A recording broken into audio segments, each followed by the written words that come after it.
Hello guys, এটা আমার চ্যানেলের প্রথম ভিডিও। আজকে আমি বানাচ্ছি আমের আচার।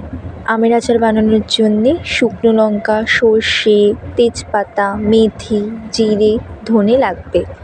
সেগুলোকে কড়াইয়ের মধ্যে একটু ভেজে নিতে হবে, তারপরে মিক্সির মধ্যে গুঁড়ো করে নিতে হবে।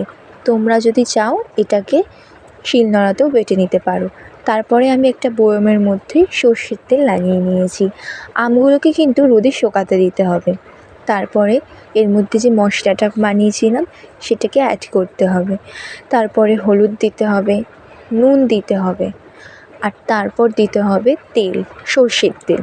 সর্ষের তেল দিয়ে ভালোভাবে আমটাকে মেখে নিতে হবে যাতে মশলাটা সব জায়গায় লেগে যায়। তারপরে যে বয়মের মধ্যে আমি সর্ষের তেল মাখিয়ে রেখেছিলাম তার মধ্যে আমগুলোকে দিয়ে দিতে হবে। আমি 2-3টে কাঁচা লঙ্কাও দিয়ে দিয়েছি। তারপর আমি কিছুটা সর্ষের তেল অ্যাড করেছি। এই আমটাকে যদি আমরা রোদে দিয়ে দিই তাহলেই কিন্তু আমাদের আমের আচার রেডি হয়ে যাবে।